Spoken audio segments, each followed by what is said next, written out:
याद रहे ये कॉपरनिकस है। इसका मतलब ये नहीं हुआ कॉपर को हम कभी ट्रांसलेट करके कह देंगे तांबानिकस, इसका नाम ही है Copernicus. Good morning all of you and my dear friends. आज के इस लेक्चर में मैं बात करूंगा कि क्या सूरज पृथ्वी के चारों ओर चक्कर लगाता है या पृथ्वी सूरज के चारों ओर चक्कर लगाता है।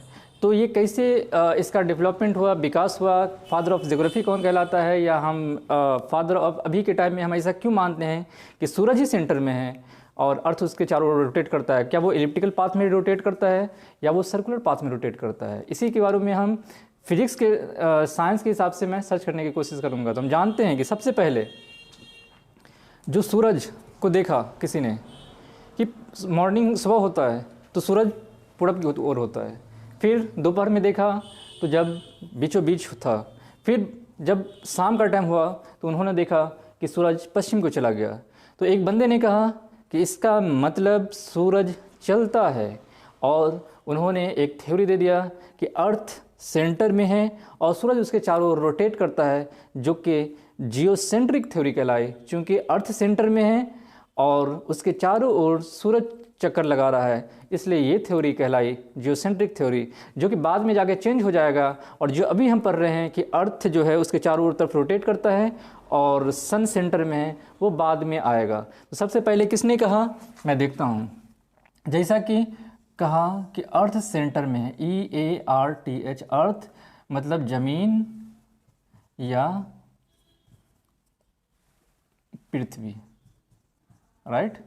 और सन को देखा कि ये सन है या सूरज है। ये सुबह में यहाँ था और दोपहर में यहाँ गया और शाम में यहाँ आ गया। तो क्या देखा कि सूरज रोटेट कर रहा है। तो उन्होंने कहा कि सूरज रोटेट करता है। अब कहने वाला था कौन, तो टॉलमी। आप कहेंगे पी साइलेंट है, टॉलमी नाम का साइंटिस्ट था। उन्होंने बताया कि सूरज जो है चारों तरफ चक्कर लगाता है और ज़मीन सेंटर में है, और इस थ्योरी का नाम पड़ा geocentric theory, geocentric theory, right. इसलिए हम फादर ऑफ ज्योग्राफी भी कहते हैं। कौन है, तो यही टॉलमी है, फादर ऑफ ज्योग्राफी, राइट। वहीं फिर दूसरा साइंटिस्ट आया, लेकिन दूसरे लोगों ने इनसे और भी बातें कही कि किसी भी चीज़ को हम जब फेंकते हैं तो वो सीधा जाता है। जैसा कि अगर मैं यहाँ पे दो चीज़ें हैं, ये है, इसको मैं फेंकूँ तो ये सीधा जाएगा, इसको भी मैं फेंकूँ तो ये सीधा जाएगा। लेकिन अगर ये सूरज चलता है तो ये सर्कुलर पाथ में क्यों जाएगा, ये तो सीधा जाना चाहिए ना। जैसा कि अगर आप ही चलते हैं या मैं चलता हूँ तो मैं सीधा चलूँगा, मुझे कौन सा ऐसे करके मैं ऐसे चलूँगा। तो सब लोगों ने इस पर कहा कि नहीं, ऐसा नहीं हो सकता। तो उन्होंने बताया कि जब हम किसी भी चीज़ को ऐसे मैं उससे बांध दूं और इसको मैं फेंकूंगा तो ये बिल्कुल ऐसे सर्कुलर में ही जाएगा, राइट, ऐसे जाएगा। तो टॉलमी ने कहा कि जब आप भी किसी चीज़ को इसमें बांध देंगे तो ये इस तरह से जाएगा। इसका मतलब सन और अर्थ एक दूसरे से बंधा हुआ है और उसमें एक फोर्स क्रिएट कर रहा है, उसमें एक बल लग रहा है, जिसकी वजह से वो मतलब स्ट्रेट नहीं, वो सर्कुलर टाइप से रोटेट करता है। ये बातें काफ़ी दिन तक मानी जाती रही। उसके बाद आते हैं एक दूसरे साइंटिस्ट जिसका नाम होता है कॉपरनिकस। क्या, कॉपरनिकस। याद रहे ये कॉपरनिकस है। इसका मतलब ये नहीं हुआ कॉपर को हम कभी ट्रांसलेट करके कह देंगे तांबानिकस, इसका नाम ही है कॉपरनिकस, राइट। इन्होंने कहा सबसे पहले कि बिल्कुल ऐसा नहीं है, सन जो है वो सेंटर में है और अर्थ उसके चारों ओर रोटेट करता है। किसने कहा, कॉपरनिकस ने। तो ये बातें जो ईसाई हैं, क्रिश्चियंस हैं, उनको बुरी लगी, क्योंकि उनकी किताबों के अकॉर्डिंग ऐसा था कि सन जो है वो सेंटर चारों तरफ रोटेट करता है और अर्थ बीच में है। तो उन्होंने सबसे पहले कहा कि नहीं, ऐसा हमारी किताबों के खिलाफ बोलने वाला कौन है, उसको बुला के लाया जाए। और जब उन्हें बुला कर लाया गया, और इस कॉपरनिकस को किस वजह से, चूँकि उन्होंने कहा था कि ये जो अर्थ है, यहाँ पे सन है, वो सेंटर में है और इसके चारों ओर रोटेट कौन करता है, तो वो करता है अर्थ, EARTH, अर्थ या पृथ्वी या जमीन, उनकी इसी कारण की वजह से उन्हें फांसी की सज़ा दे दी जाती है। किसको? कोपरनिकस को, राइट।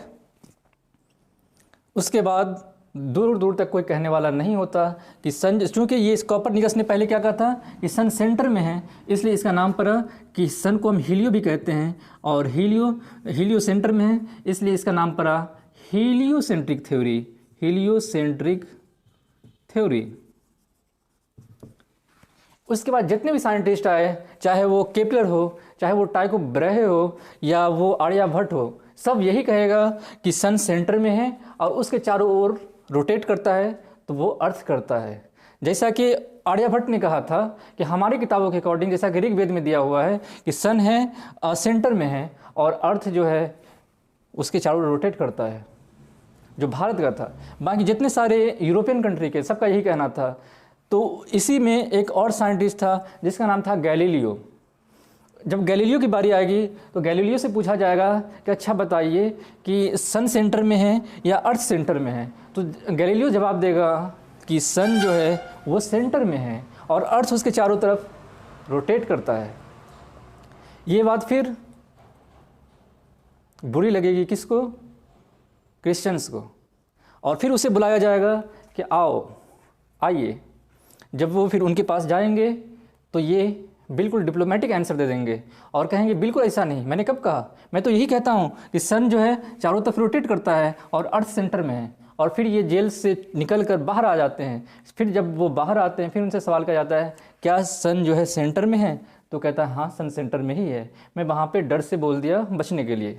और ये यही कहते कहते जब पकड़े जाते हैं तो कहते हैं कि अर्थ रोटेट करता है, और जब मतलब सन सेंटर में है, जब पकड़े जाते हैं तो कहते हैं कि जो अर्थ है सेंटर में है, लेकिन फिर बाद में कहते हैं कि नहीं सन सेंटर में है।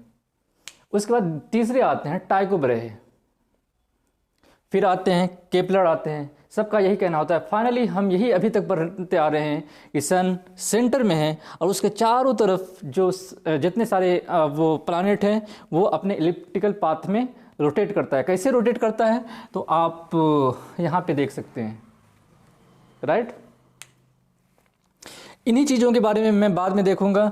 जैसा कि आपने देखा कि अर्थ और सन के बीच में एक फोर्स लग रहा है, उस फोर्स को मैं क्या कहूँगा, इसको मैं प्रैक्टिकली देखने की कोशिश करूँगा अगले लेक्चर में कि किस तरह से इन दोनों के बीच में फोर्स लगता है। अर्थ का मास कितना होता है और दूसरे प्लैनेट का मास कितना होता है, क्या हम अर्थ पे रहना पॉसिबल, कैसे हम कह सकते हैं कि अर्थ पे मैं पॉसिबल मतलब लिविंग सिस्टम पॉसिबल है, बल्कि दूसरा मरकरी वेनस ये सब पे पॉसिबल नहीं है, राइट।